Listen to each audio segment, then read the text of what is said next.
حالیہ دہشت گردی میں افغان باشندے ملوث ہیں۔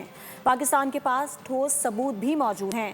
وزیر پارلیمانی امور طارق فضل چودھری نے سینیٹ کو بتایا کہ افغانستان کے 3 صوبوں پر فضائی حملے کیے گئے، دہشت گردوں کے کیمپوں کو نشانہ بنایا گیا۔ بولے ہماری صرف ایک ڈیمانڈ ہے کہ افغانستان سے دراندازی ختم کی جائے۔ واضح کیا کہ پاکستان امن چاہتا ہے لیکن ملک کی سلامتی پر کوئی سمجھوتا نہیں ہوگا۔ پاکستان اب جنازے نہیں اٹھائے گا، ایک ایک شہید کے خون کا بدلہ لیا جائے گا۔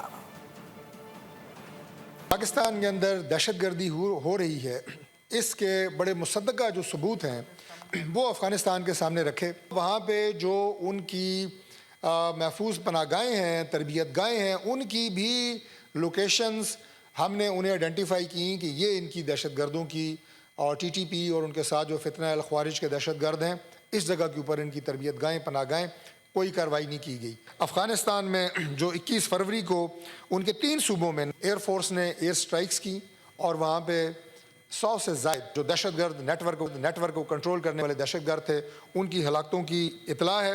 ہماری صرف ایک ڈیمانڈ تھی کہ ہمیں ایشور کیا جائے کہ دراندازی نہیں ہوگی۔ وہ ایشورنس وہ زبانی تو دیتے تھے لیکن تحریری طور پہ دینے سے انکاری تھے۔ مذاکرات ہوئے دوحہ میں، ایک مطالبہ وہاں پہ افغان طالبان رجیم کی طرف سے آیا کہ اگر آپ ہمیں 10 ارب روپے دے دیں تو ہم ان کی محفوظ پناہ گاہوں اور ان کے ٹھکانوں کو دوسری جگہ، دوسرے بارڈر کی طرف اس کو شفٹ کریں گے۔ یہ فورسز لڑ رہی ہیں پاکستان کی حفاظت کے لیے، ہمارے جوان لڑ رہے ہیں، لیکن جناب چیئرمین ہم صرف جنازے اٹھانے کے لیے نہیں ہیں۔ پاکستان جو ہے وہ اس سے زیادہ برداشت نہیں کر سکتا۔ پاکستان کے ایک ایک شہید کا، خواہ وہ سویلین ہو، خواہ وہ ہمارا سیکیورٹی فورسز سے ہو، اس کے خون کا بدلہ لیا جائے گا۔ سبسکرائب کریں اور بیل دبائیں تاکہ کوئی خبر رہ نہ جائے۔